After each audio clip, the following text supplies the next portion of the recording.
Hi hello my dear students. നമ്മുടെ question paper analysis നമ്മൾ വീണ്ടും അടുത്ത ക്വസ്റ്റ്യൻ മുതൽ നമ്മൾ സ്റ്റാർട്ട് ചെയ്യുന്നു. Welcome to social science tutor channel.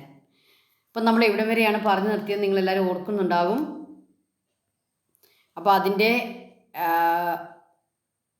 Rest അല്ല, അതിൻ്റെ ബാക്കി ഭാഗങ്ങൾ നമുക്ക് നോക്കാം. നമ്മളെവിടെയാണ് പറഞ്ഞത് എന്താണ്? 8 PM ഗ്രീൻവിച്ച് മെറിഡിയനിൽ 8 PM ആകുമ്പോൾ 30 ഡിഗ്രി വെസ്റ്റ് ലോഞ്ചിറ്റ്യൂഡിലും 30 ഡിഗ്രി ഈസ്റ്റ് ലോഞ്ചിറ്റ്യൂഡിലും ടൈം എത്രയാണ്? അതിൻ്റെ ക്വസ്റ്റ്യൻ എന്തായിരുന്നു? A person who has newly started a startup uses machines instead of labourers for production. Which method of production has to be used? What is the characteristics of his method? Teacher പറഞ്ഞിരുന്നു ഇവിടെ capital intensive മെത്തേഡാണ് ഉപയോഗിക്കുന്നതെന്ന് എഴുതുക. Capital intensive മെത്തേഡിൻ്റെ features എഴുതുക. Okay. 6th question. Question number ഇടാൻ ആരും മറന്നു പോകരുത്. Question number is very very important. നമുക്ക് മാർക്ക് കിട്ടണമെങ്കിൽ ക്വസ്റ്റ്യൻ നമ്പർ അത്യാവശ്യമാണ്. ടീച്ചർ ക്വസ്റ്റ്യൻ നമ്പർ നോക്കിയിട്ടാണ് ആൻസർ തീരുമാനിക്കുക. Okay. What are fundamental rights? In which part of the Indian constitution are the fundamental rights enshrine? Fundamental rights എന്ന് പറഞ്ഞാൽ എന്താണ്?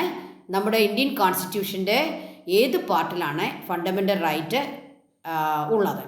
Okay. അപ്പോൾ ഇവിടെ എത്ര മാർക്കേ ഉള്ളൂ? 2 സ്കോറേ ഉള്ളൂ.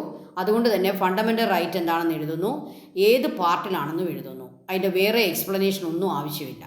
ഓക്കെ. ഇനി അടുത്ത ക്വസ്റ്റ്യൻ നമ്പർ 7.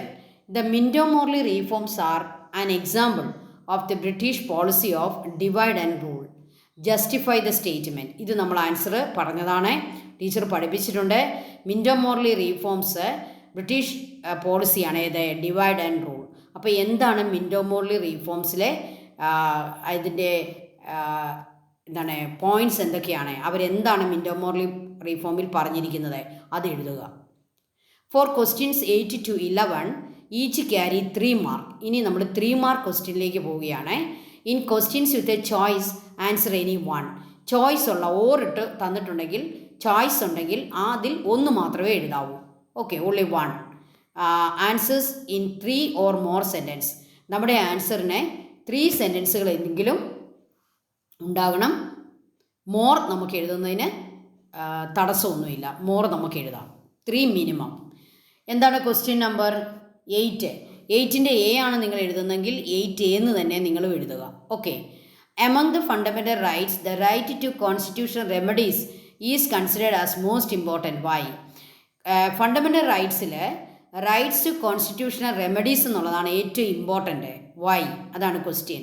അപ്പോൾ റൈറ്റ് ടു കോൺസ്റ്റിറ്റ്യൂഷണൽ റെമഡീസിനെ പറ്റി നിങ്ങൾക്ക് എത്ര പോയിൻറ്റ്സ് അറിയാവോ അതെല്ലാം എഴുതുക. ഓക്കെ.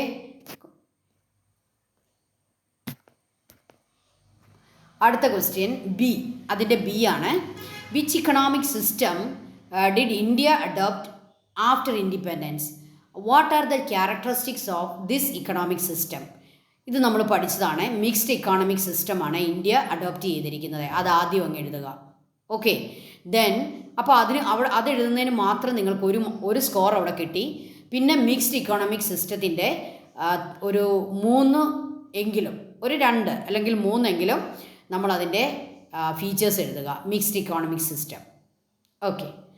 ഇതിലേതാണോ നിങ്ങൾക്ക് ഏറ്റവും നന്നായിട്ട് അറിയാവുന്നത് അത് നിങ്ങൾ ചൂസ് ചെയ്യുക. എ എങ്കിൽ എ ചൂസ് ചെയ്യുക, ബി എങ്കിൽ ബി ചൂസ് ചെയ്യുക. 9th question. Observe the given figure. Which solstice does it indicate? ഇത് ജൂൺ 21 സണ്ണ് ട്രോപ്പിക് ഓഫ് ക്യാൻസറിൽ വന്ന് നിൽക്കുന്നതായിട്ടാണ് ഈ ഡയഗ്രം സൂചിപ്പിക്കുന്നത്. അതുകൊണ്ട് തന്നെ ഇത് ഏത് സോളിസ്റ്റൈസ് ആണ്? ദിസ് ഈസ് സമ്മർ സോളിസിറ്റൈസ് അല്ലേ? Right the characteristics of this solstice. അപ്പോൾ നിങ്ങൾ ആദ്യം എഴുതേണ്ടത് എന്താണ്? This is summer solstice. Summer സോളിസിറ്റൈസിൻ്റെ ക്യാരക്ടറിസ്റ്റിക്സ് എല്ലാം എഴുതുക. ഓക്കെ. അപ്പോൾ 3 സ്കോർ ആണെന്ന് മനസ്സിൽ വെക്കുക. ഓക്കെ. ദെൻ അവിടെ ക്വസ്റ്റ്യൻ ഇല്ല. Then question number 10. On the given outline map of India mark and label the following European occupied territories. European occupied territories ആയ A Cochin, B Pondicherry, C Bharuch. അപ്പോൾ ബറൂച്ചും പോണ്ടിച്ചേരിയും കൊച്ചിനും നിങ്ങൾ ഇന്ത്യയുടെ മാപ്പിൽ മാർക്ക് ചെയ്യുക. Okay. Evaluate the contemporary 11th question ആണ്. Evaluate the contemporary relevance of the Gandhian principles including in the directive principles of state policy. Directive principles of state പോളിസിയിൽ ഗാന്ധിജിയുടെ പ്രിൻസിപ്പിൾസിന് ഒത്തിരി ഇമ്പോർട്ടൻസ് കൊടുത്തിട്ടുണ്ട്. അതെന്താണെന്നാണ് എഴുതുക. ഓക്കെ, അതിൻ്റെ റെലവൻസ് എന്താണെന്ന് എഴുതുക. അപ്പോൾ ഇത്രയും ക്വസ്റ്റ്യൻസാണ് 3 സ്കോറുള്ള ക്വസ്റ്റ്യൻസ്. അപ്പോൾ അതിനെല്ലാം മിനിമം 3 പോയിൻറ്റ്സ് എങ്കിലും ഉണ്ടായിരിക്കണം. മോർ പോയിൻറ്റ്സ് നമുക്ക് എഴുതാം. Okay. Question 12 to 13 carry 4 marks each. ഇനി 4 മാർക്ക് ക്വസ്റ്റ്യനിലേക്ക് നമ്മൾ കയറുകയാണ്. Question 12 has A choice. Question number 12 ഒരു ചോയ്സ് തന്നിട്ടുണ്ട്. നമുക്ക് ഏതെങ്കിലും ഒരെണ്ണം സെലക്ട് ചെയ്യാം. In question with choice answer only 1. അപ്പോൾ രണ്ടുകൂടി എഴുതി വെക്കരുത്. എയും ബിയും ഉള്ള ക്വസ്റ്റ്യൻ ആണെങ്കിൽ എയോ ബിയോ ഒന്നേ എഴുതാവുള്ളൂ. Write answers in 4 or more sentences. 4 points എങ്കിലും മിനിമം ഉണ്ടായിരിക്കണം. മോർ പോയിൻറ്റ്സ് നമുക്ക് എഴുതാവുന്നതാണ്. ഓക്കെ. എന്താണ് 12th question?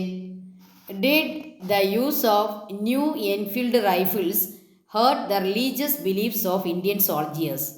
Explain on the basis of the causes of the revolt of 1857. അപ്പോൾ 1857 റിവോൾട്ട് സിപ്പായി ലഹള അല്ലെങ്കിൽ the first war of Indian independence എന്നൊക്കെ അറിയപ്പെടുന്ന റിവോൾട്ട് ഓഫ് 1857 അതാരാ തുടങ്ങി വെച്ചത്? സോൾജിയേഴ്സ് അല്ലേ? സോൾജിയേഴ്സ് അത് തുടങ്ങാനുള്ള കുറേ കാരണങ്ങൾ നമ്മൾ പഠിച്ചിട്ടുണ്ട്. അതിനകത്തെ ഒന്നായിരുന്നു the use of new Enfield rifles. അതാണ് നിങ്ങൾ എഴുതേണ്ടത്. ഓക്കെ. അപ്പോൾ അത് നന്നായിട്ട് എഴുതണം. 4 മാർക്കുണ്ട്. 4 സ്കോർ കിട്ടണമെങ്കിൽ നമ്മളൊരു 4 പോയിൻറ്റ്സ് എങ്കിലും എഴുതുക. ഒരു 5 or 6 പോയിൻറ്റ്സ് എഴുതാനായിട്ട് പ്രത്യേകം ശ്രദ്ധിക്കുക. അപ്പോൾ ഇതിനകത്ത് നമ്മൾ കൂടുതൽ കോൺസെൻട്രേറ്റ് ചെയ്യേണ്ടത് ഈ ചിപ്പോയ്സിൻ്റെ അല്ലെ സോൾജിയേഴ്സിൻ്റെ കാര്യങ്ങളാണ്. എന്നാൽ നിങ്ങൾക്ക് അതിൻ്റെ കോഴ്സസൊക്കെ കൂട്ടി അത് എഴുതാനായിട്ട് സാധിക്കും. ഓക്കെ. അതിൻ്റെ ബി എന്താണ്? How did western education help in developing nationalism among Indians? Western എഡ്യൂക്കേഷനും നാഷണലിസവും തമ്മിലുള്ള കണക്ഷൻ എന്താണ്? വെസ്റ്റേൺ എഡ്യൂക്കേഷൻ നാഷണലിസത്തെ പ്രൊമോട്ട് ചെയ്തോ? അത് നമ്മൾ പ്രത്യേകം പഠിച്ചിട്ടുണ്ട്. വെസ്റ്റേൺ എഡ്യൂക്കേഷൻ ആൻഡ് നാഷണലിസം അതങ്ങ് എഴുതിയാൽ മതി. അതങ്ങ് എഴുതുക. ഓക്കെ. ഇനി 13th question. Explain any 2 basic economic problems. ഏതെങ്കിലും 2 ബേസിക് ഇക്കണോമിക് പ്രോബ്ലംസിൽ 2 എണ്ണം എക്സ്പ്ലെയിൻ ചെയ്യണം. ഏതൊക്കെയാണ് നമ്മൾ പഠിച്ചിരിക്കുന്ന basic economic problems? What to produce, how to produce and for whom to produce. ഇത് 3 എഴുതിയിട്ട് ഏതെങ്കിലും 2 എണ്ണം എക്സ്പ്ലെയിൻ ചെയ്യുക. ഓക്കെ. 4 മാർക്കിൻ്റെ സ്കോറാണ്. എക്സ്പ്ലെയിൻ ചെയ്യാൻ പ്രത്യേകം ഓർക്കുക. അടുത്തത് ക്വസ്റ്റ്യൻ 14 and 15 ക്യാരി 5 മാർക്ക്. 5 മാർക്കിൻ്റെ ക്വസ്റ്റ്യൻ നമ്മുടെ ലാസ്റ്റ് ഭാഗത്തേക്ക്, നമ്മുടെ ക്വസ്റ്റ്യൻ പേപ്പറിൻ്റെ ലാസ്റ്റ് ഭാഗത്തേക്ക് നമ്മൾ വരികയാണ്. 5 മാർക്കിൻ്റെ ക്വസ്റ്റ്യൻ ആണ് ഇനി നമുക്ക് അറ്റൻഡ് ചെയ്യാനുള്ളത് അല്ലേ? In questions with a choice answer only 1. Choice ഉണ്ടെങ്കിൽ ഒരെണ്ണം എഴുതിയാൽ മതി. Right answers with detailed explanation. അപ്പോൾ ഇതിന് എത്രമാത്രം എഴുതണം? എന്തെല്ലാം നിങ്ങൾക്കറിയാവോ അതെല്ലാം എഴുതുക. ഡീറ്റെയിൽഡ് ആയിട്ട് എഴുതുക. Question number 14A. Describe the contribution of Rajaram Mohan Roy and Pandita Ramabai in the field of social reform in India. ഇന്ത്യയിലെ സോഷ്യൽ റീഫോമിനെ പറ്റിയും സോഷ്യൽ റീഫോർമേഴ്സിനെ പറ്റിയും നമ്മൾ പഠിച്ചു. അതിലെ 2 പേരെയാണ് നിങ്ങൾ എക്സ്പ്ലെയിൻ ചെയ്യേണ്ടത്. Rajaram Mohan Roy, he was the pioneer, and Pandita Ramabai.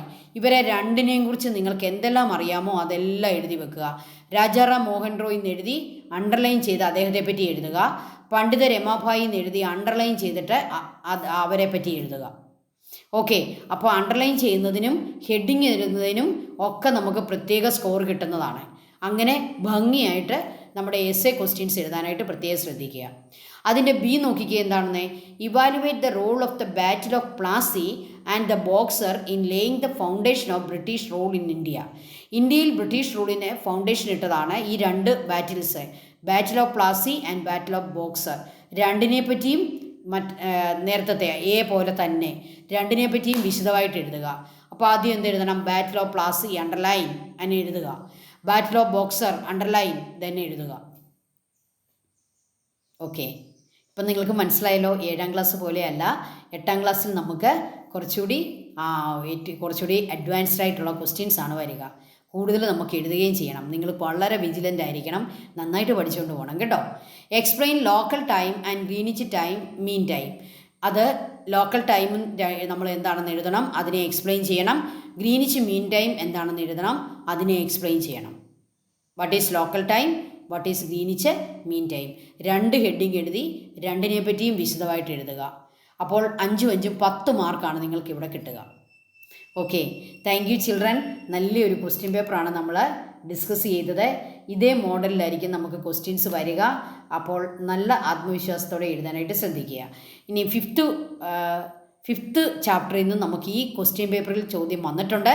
പക്ഷേ 5th ചാപ്റ്റർ ഒരു പക്ഷേ നമ്മുടെ ടേമിലി എക്സാമിന് വരും എന്ന് എനിക്ക് തോന്നുന്നില്ല. ടീച്ചറിൻ്റെ ഒരു അസംഷനാണ്, അങ്ങനെ എനിക്ക് തോന്നുന്നില്ല. ഏതായാലും നിങ്ങളുടെ സ്കൂളുകളിൽ നിങ്ങളെ പഠിപ്പിച്ചുവെങ്കിൽ നിങ്ങൾ അതുകൂടി ഒന്ന് നോക്കിക്കൊണ്ട് പോകാനായിട്ട് ശ്രദ്ധിക്കുക. Okay, thank you children. Thank you so much. May God bless you all. നന്നായിട്ട് തയ്യാറാകുക. ദൈവം നിങ്ങളെ എല്ലാവരെയും അനുഗ്രഹിക്കട്ടെ. Thank you.